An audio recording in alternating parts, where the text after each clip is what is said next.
So we have a special treat here today.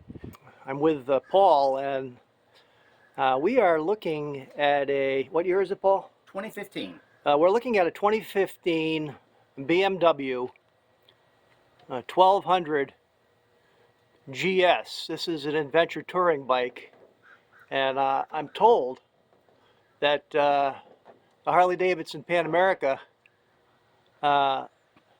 was brought out to compete with this bike.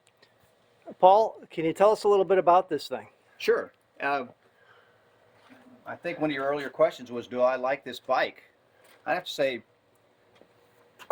I like it so much I bought two of them. I have one here and one up in my winery in Virginia. We do the mountain roads, all through the Blue Ridge Mountains with them. This is a wonderful, wonderful piece of machinery. It's very sophisticated.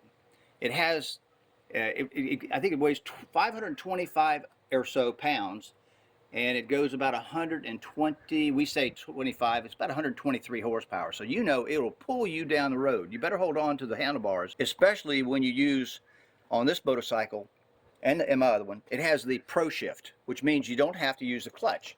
You just twist the wick and it'll do all the work for you. Now going down, they say you can do it, but it's abrupt, and you really don't want to use Pro Shift on the downdraft.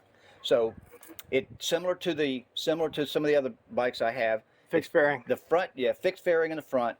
I don't love it because when you go around a turn at night, the light tends to follow instead of be right there where you're aiming. It's okay though. A lot of things I've done to this bike have to do with gravel roads, because we get a lot of gravel up in the mountains, and starting up front, it's where the gravel usually hits first, and you do not want to replace this headlight. Mm-hmm. So for a few $100s, we got some plexiglass here. Mm-hmm. Good idea. Yeah, and then for the cooling system here, these are radiators on both sides. We cover those up. Ultralighter, if anybody's looking for parts and pieces for these machines, Ultralighter online, they have it all. Good Brembo brakes. They're floating. There are very few things you can't check off the list on this machine that even the most modern of motorcycles would have. And like I say, with two of them, I could go from Virginia, jump on one, and go to Florida, jump on one.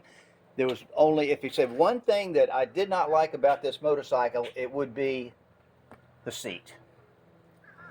The seat, the fabric on the seat, this is the fabric, the original fabric. It is so aggressive. It'll keep you from sliding, but this is a good seat too. But you'll actually start feeling the fabric in your rear end after a while. If you ride for 2 hours, you'll start feeling that fabric. Mm-hmm. It's a little bit too aggressive, but this is my better seat. I really love that seat. How do you like the bags? I love the bags. They're easy off, easy on. I like to put my heavy items on the right-hand side, and this is a taller bike, so if you're leaning a little bit, it can help you lift the bike. You'll never notice the weight difference between the two panniers on a BMW, because that costs more. Getting your leg over this motorcycle can be a chore, because it is a taller bike. And so what I did was I bought these very aggressive, so I can just leg up and leg over, and I'm on board. That's awesome. I really like it.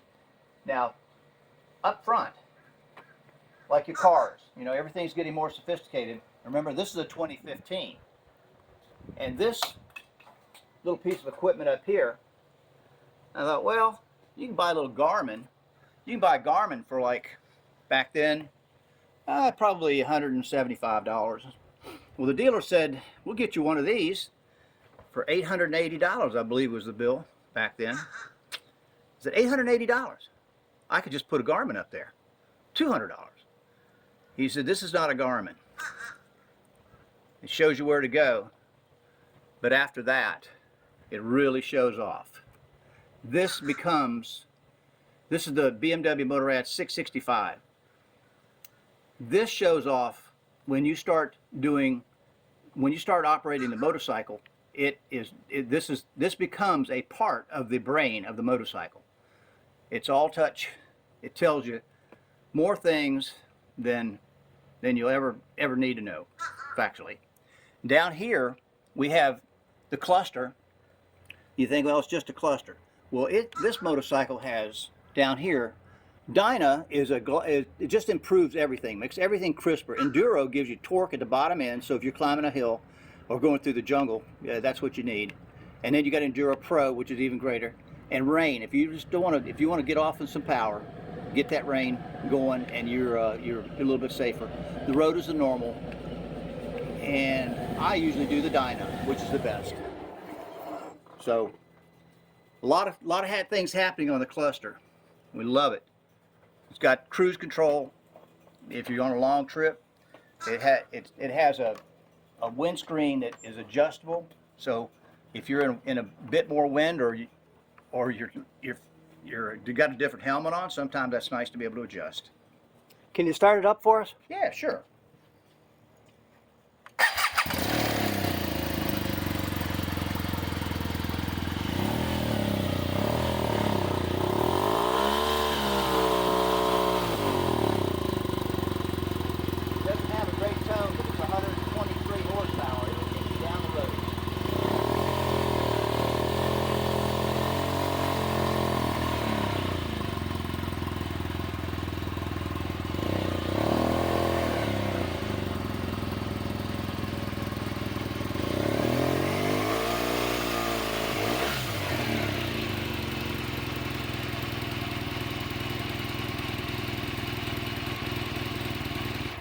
Did you say 123 horsepower? 123 horsepower.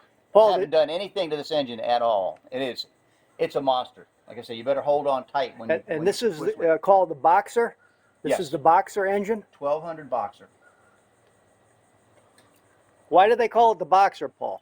It's a horizontally opposing engine. It's probably something that somebody made up, 50 years ago. But it's similar to an airplane engine. Of course, BMW started off making aircraft engines. That's how they got their logo. They got a lot of power out of these Boxers. Yeah, we love them. It's been around for a while, hasn't it? Boxer It's engine. been around a long time, but also it keeps all the weight really low. There's another ad. I have so many ad things on this machine in case you hit the rocks or get up against a tree. Engine guard. Yeah. Now, did you put this mud guard on the back wheel, or did that No. come stock? That came stock.